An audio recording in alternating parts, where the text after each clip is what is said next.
The space around the Zephyrian research ship looked peaceful. Stars dotted the black sky like tiny diamonds, but inside the ship called Gentle Current, everything was wrong. Captain Veltar pressed his four thin arms against the control panel. His hands shook as he tried to send out a help signal.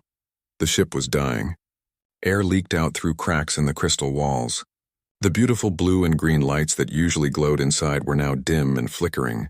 Some of them had gone dark forever. Veltar's crew lay scattered around the ship. Many were hurt badly. Others were already dead. Veltar came from a planet called Zephyr. It was a world of soft grass and gentle winds. Nothing dangerous lived there. The gravity was so light that even the smallest creature could jump very high. Rain fell like mist. The sun always shone warmly. His people had never known fear or pain until today. The attack had come without warning. Veltar still could not believe it happened.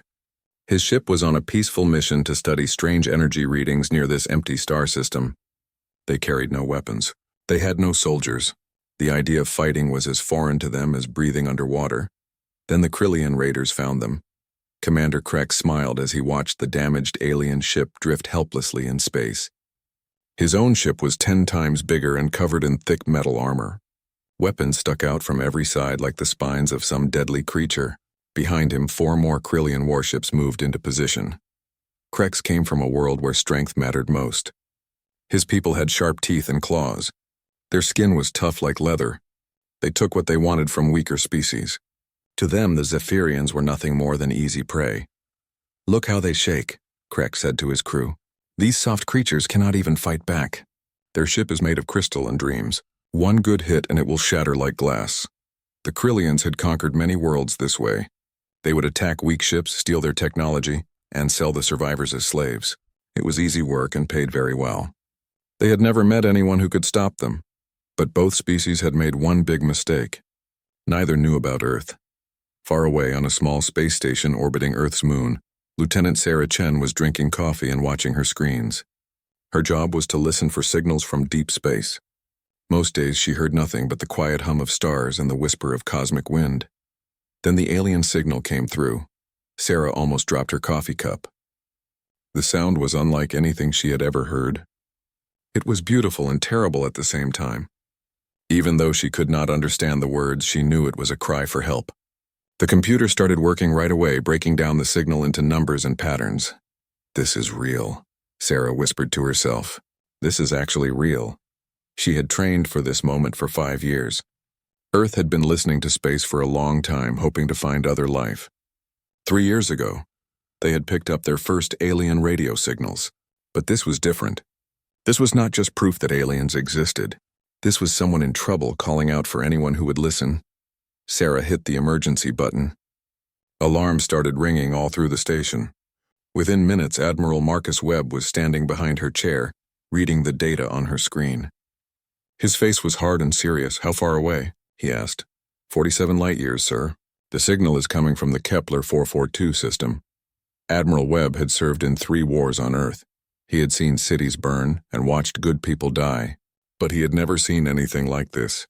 The alien signal was getting weaker every few minutes. Someone was dying out there and they were asking for help. "Can we reach them?" he asked. Sarah's fingers flew over her keyboard. "The new ship, sir. The Indomitable. She could make the trip in 36 hours if we push the engines to full power." The Admiral nodded slowly. Earth's newest ship was still being tested. It used nuclear explosions to push itself through space faster than anything had ever traveled before. The journey would be dangerous. The crew would face forces that could crush their bodies or cook them alive. But that was exactly the kind of challenge humans had been preparing for their whole lives. "Send word to Captain Rodriguez," Admiral Webb said. "Tell her to ready her ship for immediate launch, and send a message back to whoever is calling for help. Tell them." He paused, thinking about what Earth should say for its first real conversation with aliens. "Tell them that help is coming." Back in the Kepler system, the Krillian ships moved closer to their prey. Commander Krex was enjoying himself. He liked it when the hunt took time. It made the final victory feel sweeter. He did not know that his message detectors had picked up the alien distress call too. He did not know that somewhere in the galaxy, a species of creatures from a world of endless storms and hungry predators had heard the same cry for help. He did not know that humanity was coming, and he definitely did not know that this would be the last easy hunt his people would ever have. The signal from Earth traveled through space faster than light, riding waves of bent space-time that human scientists still barely understood. When it reached the gentle current, Captain Veltar could hardly believe what he was hearing. "Someone answered," he whispered to his crew. "Someone is coming to help us." For the first time since the attack began, the Zephyrian captain felt something other than fear. He felt hope. He had no idea that his rescuers came from a world so dangerous that most aliens would consider it uninhabitable. He did not know that Earth was a place where the weather could level cities, where microscopic creatures waged constant war inside every living body, where predators with teeth like knives hunted anything that moved. All he knew was that somewhere in the dark, someone had heard his people crying for help, and they were coming. Captain Maria Rodriguez stood on the bridge of the UES Indomitable as the final checks were completed. Her ship was humanity's newest and most powerful vessel. It looked nothing like the elegant alien craft that dotted the galaxy. Instead, it was built like a weapon, all sharp angles and thick armor plating that could survive direct hits from nuclear weapons. The ship stretched nearly a kilometer from nose to tail. Its hull was made from materials forged in the hearts of dying stars. Nuclear reactors hummed deep in its belly, providing more power than most alien civilizations used in a year. The engines could push the ship to speeds that would turn any known alien species into liquid paste. But the most dangerous thing about the Indomitable was its crew. 200 humans moved through the ship's corridors, preparing for a mission that no sane species would attempt. They came from a world where everything tried to kill them from the moment they were born. Diseases that could wipe out entire alien populations were nothing more than childhood illnesses to them. Weather that would terrify other species was just another Tuesday on Earth. Dr. Elena Vasquez checked her medical supplies one last time. She had never treated an alien before, but she had seen humans survive things that should have killed them a dozen times over. Broken bones, severe burns, blood loss that would kill most creatures. Humans just kept fighting. She wondered what could possibly hurt an alien badly enough to send out a distress signal. "All stations report ready, Captain," called out Lieutenant Tom Chen from his position at the communication station. He was Sarah's brother, and he had volunteered for this mission the moment he heard about the alien signal. Captain Rodriguez nodded. She was a small woman with scars on her hands from her childhood in the Australian outback. Like every human, she had grown up in a world that tested her every single day. Poisonous snakes, deadly spiders, heat that could cook a person alive, floods that could wash away buildings. Australia had tried to kill her in every way possible. She had survived it all and become stronger. "Take us out, Mr. Hassan," she ordered. The chief engineer's fingers danced over his controls. Samir Hassan had grown up in the Sahara Desert, where the temperature could swing from burning hot to freezing cold in a single day. His body could handle changes that would kill most aliens instantly. The Indomitable's nuclear pulse drive ignited. The ship shot away from Luna Station like a bullet fired from the universe's largest gun. Behind them, a trail of controlled nuclear explosions pushed them toward faster than light speed. The acceleration would have liquefied any alien species humanity had heard about so far. The human crew barely noticed. Inside the ship, artificial gravity kept everyone comfortable. But even without it, humans could handle forces that would crush other creatures. Their bones were dense as stone. Their muscles were like steel cables. Their hearts could pump blood through bodies that were built for survival in ways no other species could imagine. As they traveled through space, the crew prepared for battle. Chief Petty Officer Jake Morrison led weapons training in the ship's armory. He had served in the Amazon rainforest where every plant, animal, and insect was designed to kill humans in creative ways. "Remember," he told his team, "we don't know what these aliens can do, but we know what we can do. We come from a world that's been trying to murder us for 3 million years. We're still here." The weapons they carried were simple by human standards. Rifles that fired bullets fast enough to punch through steel. Explosives that could level buildings. Medical supplies that could bring someone back from the edge of death. To most aliens, these weapons would seem like tools of gods. Meanwhile, in the Kepler system, the hunt continued. Commander Krex was growing bored. The alien ship was barely moving now. Its crew was clearly dying or already dead. There was no sport in this anymore. He decided to end the game and claim his prize. "Move in," he ordered his ships. "Board the vessel. Take anything valuable and space the rest." The Krillian boarding pods launched toward the gentle current. Inside, soldiers with natural armor and claws prepared to tear through the ship's crystal walls. They had done this hundreds of times before. It was always easy. Captain Veltar watched the enemy pods approaching and felt his hope dying. The signal from the mysterious rescuers had said help was coming, but the enemy would be inside his ship long before anyone could arrive. He gathered his surviving crew in the ship's central chamber. There were only 12 of them left out of 50. Most were hurt too badly to stand. Their beautiful crystal technology was shattered and dark. "I am sorry," Veltar told his people. "I have failed you all." The first Krillian pod hit their hull with a sound like breaking glass. Sharp metal claws began cutting through the crystal walls.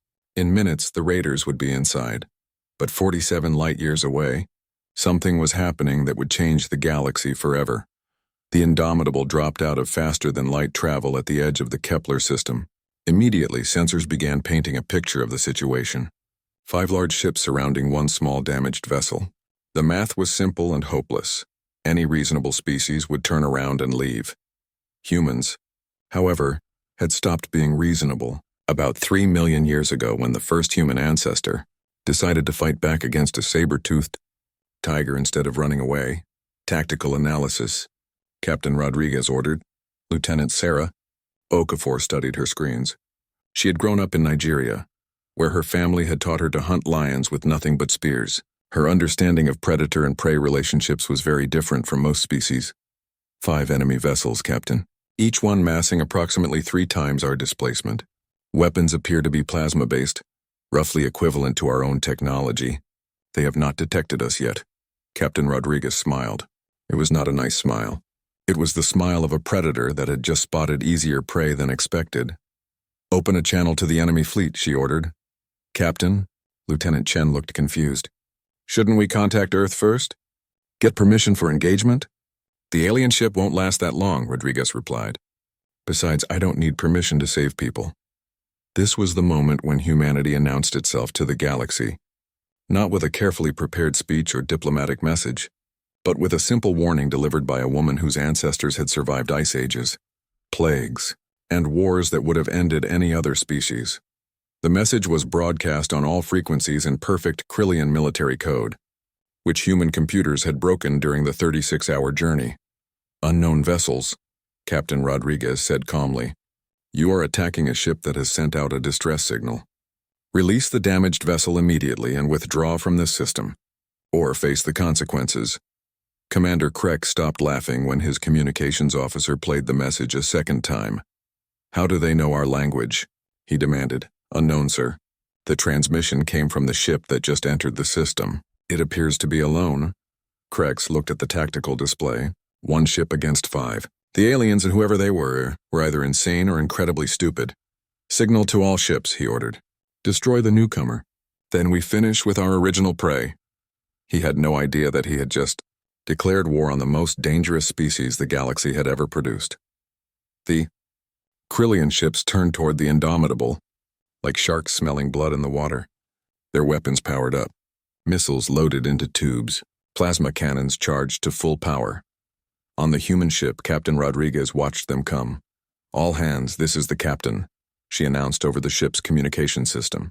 "We are about to engage a superior enemy force to rescue aliens we have never met. The odds are against us. The enemy is stronger and has more ships." She paused, and when she spoke again, her voice carried the weight of every human who had ever refused to give up, even when defeat seemed certain. "But we are human. We come from Earth, and we do not abandon people who need our help." The crew responded with a cheer that would have shattered the eardrums of most alien species. The Indomitable charged directly into the Krillian formation, its engines burning like a small star as it accelerated toward an enemy that should have been able to destroy it easily. Neither the Krillians nor the Zephyrians understood what they were about to witness. They were about to see what happened when prey evolved to fight back. The first missile salvo from the Krillian fleet lit up space like a deadly fireworks show. Hundreds of plasma warheads streaked toward the Indomitable, each one powerful enough to vaporize a city. Commander Krex watched with satisfaction, expecting to see the alien ship disappear in a ball of superheated gas. Instead, he witnessed something that would haunt his nightmares for the rest of his life. The human ship twisted through space like a living thing. It rolled and spun through 3 dimensions, moving in ways that seemed to break the laws of physics. Point defense systems came online, filling the darkness with streams of bullets and laser fire that turned the incoming missiles into expanding clouds of fire and metal. But that was not the most terrifying part. The most terrifying part was that the Indomitable did not slow down. It charged straight into the Krillian formation, while nuclear explosions bloomed around it like deadly flowers. The human ship's shields flared and sparked as debris hammered against them, but they held. Captain Rodriguez felt the ship shake around her as enemy fire found its mark. The acceleration pushed her back into her command chair, with a force that would have crushed most alien bones. She had grown up riding wild horses in Argentina, learning to stay balanced on creatures that could kill her with a single kick. This was just like that, except with nuclear weapons. "Damage report," she called out. "Forward shields down to 60%, replied Chief Engineer Hassan. "Hull breach on Deck 7, but the bulkheads are holding. We're still in the fight, Captain." Around the bridge, her crew worked with calm efficiency even as their ship bucked and rolled under enemy fire. Lieutenant Chen coordinated point defense systems while Lieutenant Okafor managed power distribution. Dr. Vasquez had already moved to the medical bay, preparing for casualties.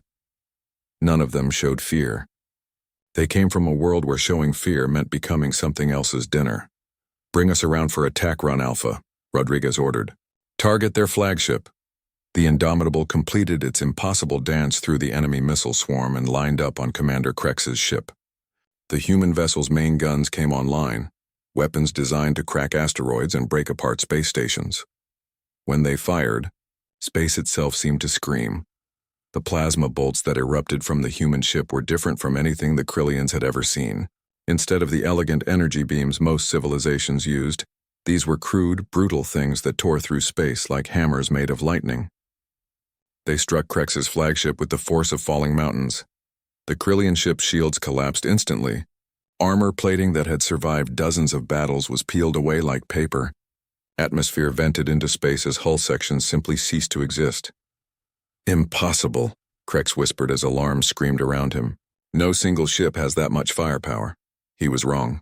Single human ships had that much firepower because humans had learned to fight against their own planet. When your enemy was hurricanes and earthquakes and volcano eruptions, you built weapons that could fight back against forces of nature. The other Krillian ships moved to surround the human vessel, trying to bring their superior numbers to bear. But the Indomitable refused to fight like a civilized ship. Instead of engaging in the careful, formal battles that most species preferred, it fought like a wild animal. It swooped under one enemy ship, raking its belly with gunfire. It rolled over another, dropping nuclear mines that exploded against the Krillians' top armor. When a third ship tried to ram it, the human vessel simply accelerated straight up, using gravity as a weapon to escape the collision. The human crew endured acceleration forces that would have turned most aliens into puddles of organic soup. They had been born on a world with gravity strong enough to crush spacecraft. Their bodies were built for this kind of punishment. "Second enemy ship is breaking apart," reported Lieutenant Okafor. "Third ship is venting atmosphere. The flagship is trying to withdraw." Captain Rodriguez smiled grimly. The Krillians were learning what humans had figured out millions of years ago. When you attack something dangerous, you better be ready for it to attack back. "Negative on the withdrawal," she said. "Open a channel to all enemy ships." When the communication link was established, Rodriguez spoke in the same calm voice she might use to order coffee. But every word carried the weight of a species that had climbed to the top of their planet's food chain, through sheer bloody-minded refusal to give up. "This is Captain Maria Rodriguez of the United Earthship Indomitable. You attacked a ship that was calling for help. You chose to fire on us when we offered you a chance to leave peacefully. Now you face the consequences of those choices." She paused, looking at the tactical display where the remaining Krillian ships were trying to regroup. "We are human beings from the planet Earth. We evolved on a world that has been trying to kill us for 3 million years. Every day of our lives we face challenges that would destroy your entire civilization. We have survived ice ages, plagues, asteroid impacts, and supervolcanic eruptions. We have fought wars against each other that would terrify gods. Her voice grew quieter, but somehow more dangerous. But we have never, in all our history, abandoned someone who called for help. Surrender now, or discover why Earth is classified as a Class 13 death world. Commander Krex felt something he had never experienced before in his long career of raiding and conquest. He felt afraid. His tactical officer's voice shook as he delivered his report. Sir, we've lost 2 ships completely. The flagship has taken critical damage.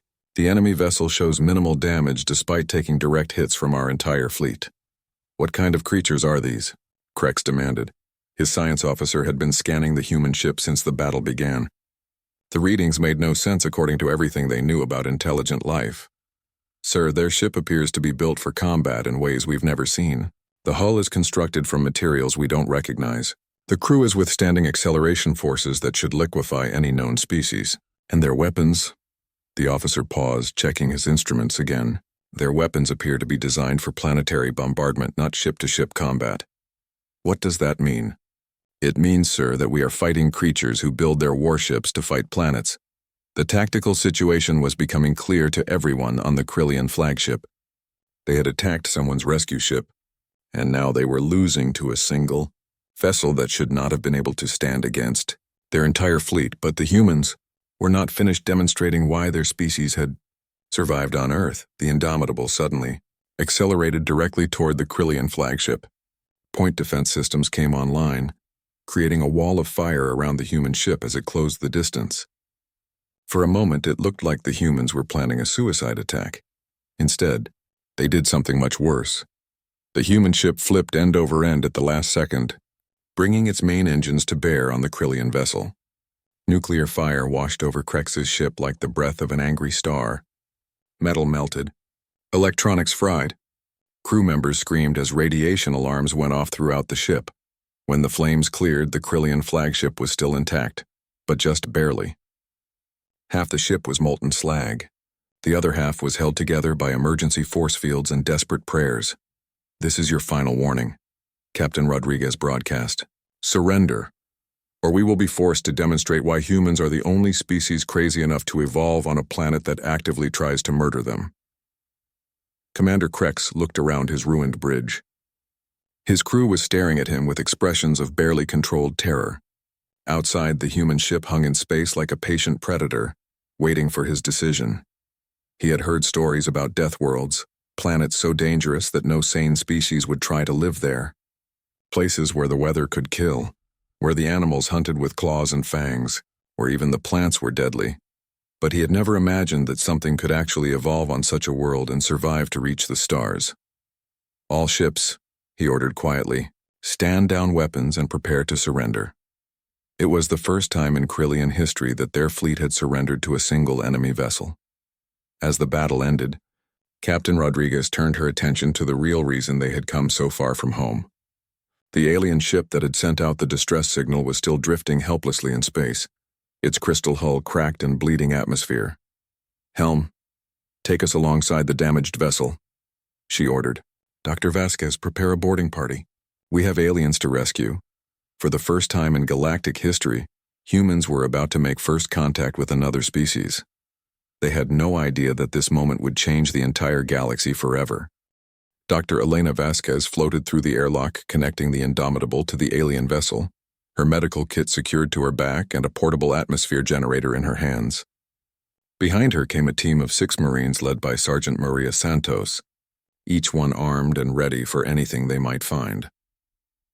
The moment Elena entered the alien ship, she knew she was in a completely different world. Everything was made of some kind of living crystal that pulsed with soft blue and green light. The corridors curved like the inside of seashells, and the air itself seemed to sparkle with tiny points of light. It was beautiful in a way that human ships could never be. It was also dying. Cracks ran through the crystal walls like spider webs. Some sections had gone completely dark. The air was thin and cold, leaking out through dozens of small holes that the ship's systems could no longer repair. Atmosphere is breathable but low oxygen, Elena reported through her communicator. Temperature is about 10 degrees below human comfort zone. I'm detecting life signs throughout the ship, but they're weak. Copy that, Doc, came Captain Rodriguez's voice. Take care of the survivors. We'll worry about everything else later. Elena moved deeper into the ship, following her medical scanner toward the strongest life readings. What she found in the ship's central chamber made her stop and stare in amazement. 12 alien beings huddled together in the middle of the room. They were tall and thin, with 4 arms and large eyes that seemed to hold all the sadness in the universe. Their skin was pale blue and looked as delicate as flower petals. Each one was hurt in ways that would have been minor, scratches to a human child. One of them, clearly the captain, based on the different markings on his uniform, looked up at Elena with an expression of wonder and fear. "You came," he whispered, in accented but understandable English. "You actually came." Elena knelt beside him, opening her medical kit. The alien was bleeding from what looked like a serious wound on his chest, but when she examined it more closely, she realized it was just a shallow cut that had barely penetrated his skin. "Oh my," she said quietly. "You poor things." Captain Veltar watched in amazement as the strange alien, the human, began treating his wounds with tools and medicines that seemed impossibly advanced.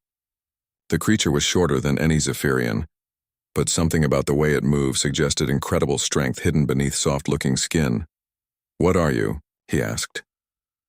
Elena smiled as she sealed his wound with medical foam that would heal completely in a few hours. "I'm Dr. Elena Vasquez from the planet Earth. We heard your distress signal and came to help." "Earth?" Veltar had never heard of such a place. What kind of world is Earth? Elena paused in her work.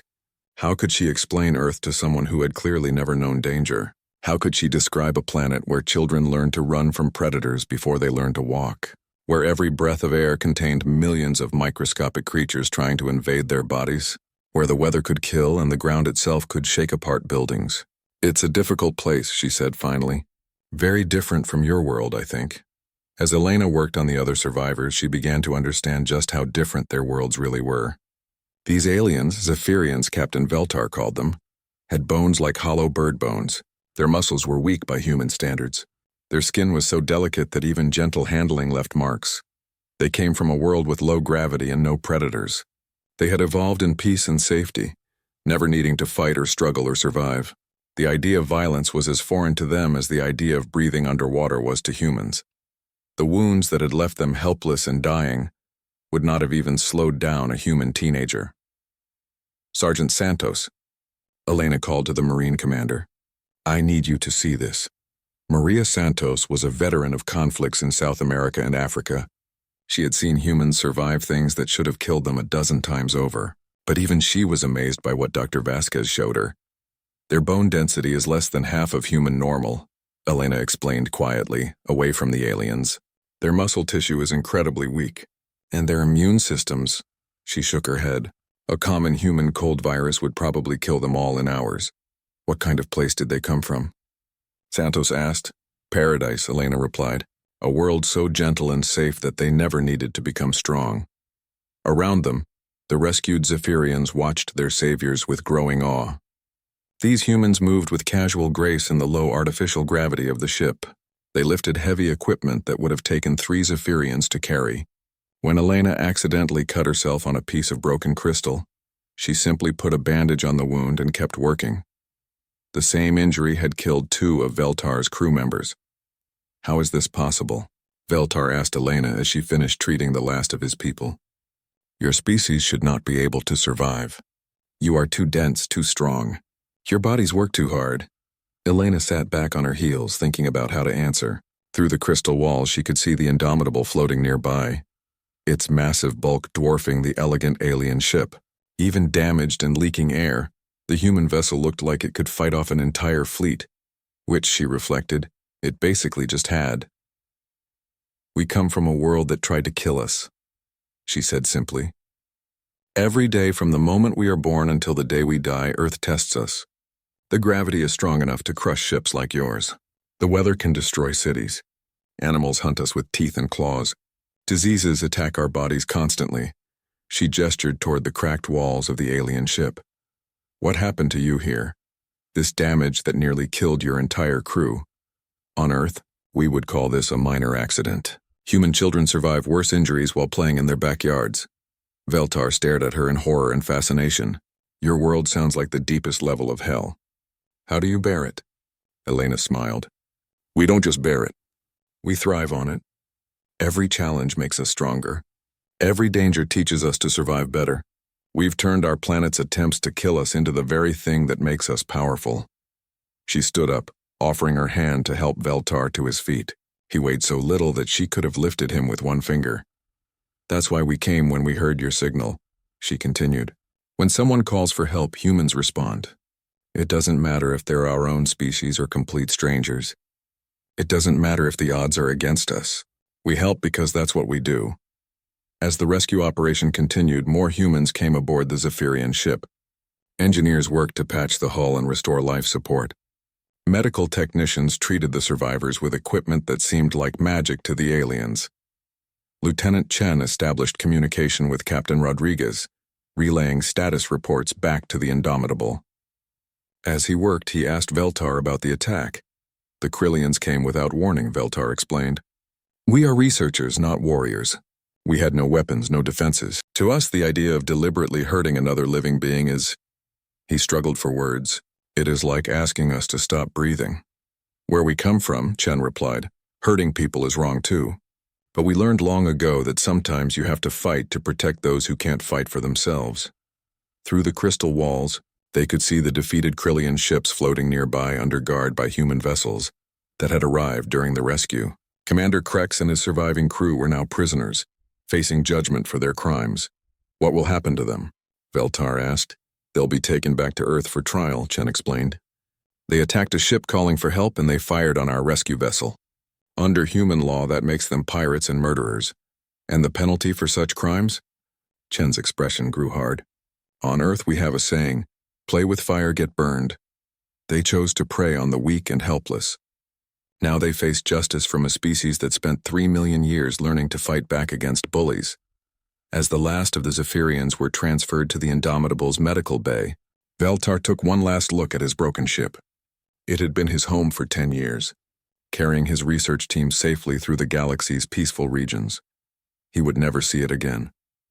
But as he watched the human rescue teams work with quiet efficiency to save lives and repair damage, he realized something that would change his understanding of the universe forever. There were creatures in the galaxy strong enough to fight monsters, kind enough to risk their lives for strangers, brave enough to charge into hopeless battles because someone, somewhere, had called for help. There were humans, and the galaxy would never be the same. Dr. Vasquez, he said as they prepared to board the human ship, I must ask you something. Of course, and your people came so far to save us. You fought against impossible odds. You risked your lives for aliens you had never met. Why? Elena looked at him with eyes that held the wisdom of a species that had crawled up from the bottom of their planet's food chain, through pure determination. Because, Captain Veltar, she said simply, that's what good people do. As the airlock sealed behind them, Veltar realized he was about to become the first member of his species to set foot on a ship. Built by creatures from a death world, he had no idea that this moment would mark the beginning of a new age for the entire galaxy. Captain Veltar had thought he understood what strength meant. He had seen the Krillian ships with their thick armor and powerful weapons. He had watched his own people's crystal technology bend space and time to travel between stars. But walking through the corridors of the Indomitable taught him that he had never truly understood power at all. Everything about the human ship was built for war. The walls were thick enough to stop weapons that could level cities. The floors were made of metal so hard that it could cut crystal. Even the air itself felt different, thicker, heavier, charged with the energy of barely contained violence. But the most frightening thing was how normal it all seemed to the humans Dr. Vasquez led him through. Corridors where humans casually lifted equipment that would have required machines on Zephyr. They moved with easy confidence in gravity that would have crushed his people. When alarms sounded for routine drills, they responded with calm efficiency that spoke of lifelong preparation for danger. This is our medical bay, Elena said, guiding him into a room filled with technology that looked like it belonged in the dreams of gods. We've prepared beds for your people here. Veltar watched as human medics tended to his crew with tools that could apparently heal any injury in minutes. One of his researchers had suffered what Zephyrians considered a severe head trauma. a bump that had left her unconscious for hours. The human medic fixed it with a device that somehow regrew damaged brain tissue. "Your medicine," Veltar whispered. "It's impossible." "Not impossible," Elena replied. "Just necessary.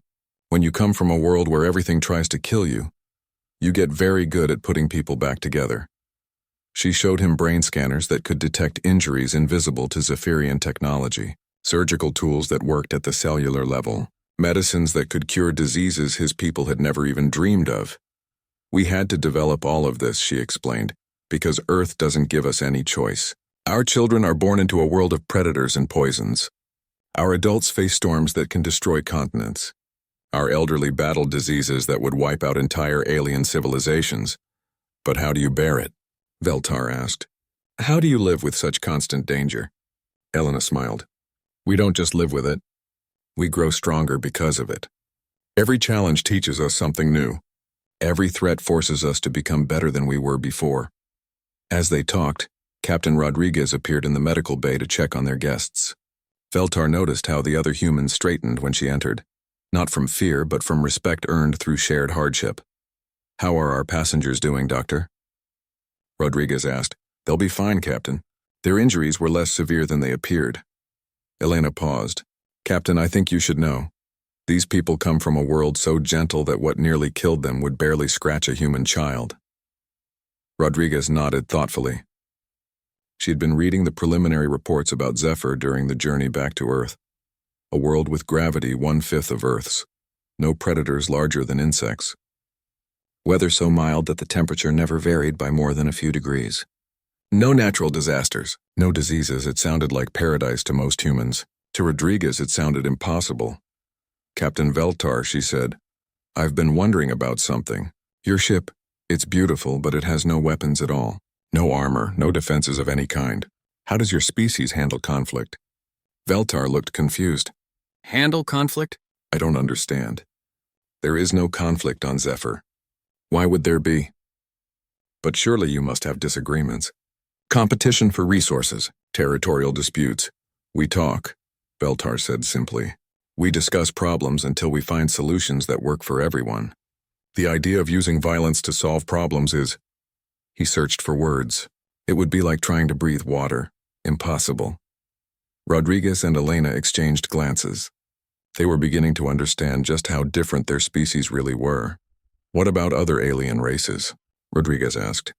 "Surely you've encountered species that weren't as peaceful as yours." "The Krillians were the first," Veltar admitted. "We had heard rumors of violent species in distant parts of the galaxy, but we thought they were just stories. We believed that all intelligent life would naturally choose cooperation over conflict. And when you realized you were wrong, we had no idea what to do. We sent out the distress signal because it was the only option we could think of. We never imagined that anyone would actually come to help us, especially not..." He gestured around the medical bay. "Not people like you." Over the following days, as the Indomitable made its way back to Earth, the cultural exchange continued. The humans learned about Zephyrian technology that could bend the laws of physics with elegant mathematical equations. The Zephyrians learned about human technology that solved problems by hitting them with overwhelming force. But the real revelation came when Dr. Vasquez began her detailed medical scans of the Zephyrian physiology. "Captain," she said to Rodriguez during a private briefing, "I've completed my analysis of our guests. You need to see this." The holographic display in the ship's science lab showed a comparison between human and Zephyrian biology. The differences were staggering. "Their bone density is less than half of ours," Elena explained. "Their muscle mass is roughly equivalent to a human toddler. Their nervous system responds to stimuli about 10 times slower than ours. And their immune system..." She shook her head. "Captain, exposure to ordinary human bacteria would kill them in hours." "What are you saying, Doctor?" "I'm saying that by the standards of every other species we've encountered, humans shouldn't exist. We're too dense, too strong, too fast. Our bodies are built like biological weapons compared to normal intelligent life." Rodriguez studied the display thoughtfully. "Show me the planetary data." Elena brought up information about both Earth and Zephyr. The comparison was like looking at two different universes. Earth, gravity 1.0, massive predators, extreme weather, deadly diseases, toxic atmosphere by galactic standards, natural disasters that could wipe out civilizations, Zephyr, gravity 0.2, no predators, stable weather, no diseases, clean atmosphere, no natural disasters, my God, Rodriguez whispered. We really are from a death world. The implications hit them both at the same time. If Zephyr was normal, if gentle worlds produced the galaxy's standard intelligent life, then Earth was an impossibility. Humans were creatures that shouldn't exist, evolved in conditions that should have prevented the development of intelligent life. Doctor, Rodriguez said slowly, what does this mean for humanity's place in the galaxy? Elena was quiet for a long moment. I think it means we're going to change everything. When they reached Earth, the arrival of the Indomitable caused a sensation. The first successful rescue of alien civilians, the first capture of alien pirates, the first proof that humanity could hold its own against hostile alien forces. But the real shock came when the scientific community learned about the biological differences between humans and their galactic neighbors. Within weeks, the news had spread to every major alien civilization. The species that had answered a distress call and defeated a Krillian raiding fleet with a single ship came from a world so deadly that it was classified as uninhabitable by galactic standards. The Galactic Council called an emergency session to discuss the human question. Representatives from hundreds of species gathered to debate what to do about creatures that were, by every measure they understood, biological impossibilities. Captain Veltar, speaking as the first alien to be rescued by humans, addressed the assembled delegates. Honored representatives, he said, his voice carrying clearly through the great chamber. I have seen what these humans can do. I have witnessed their strength, their technology, their willingness to sacrifice themselves for strangers.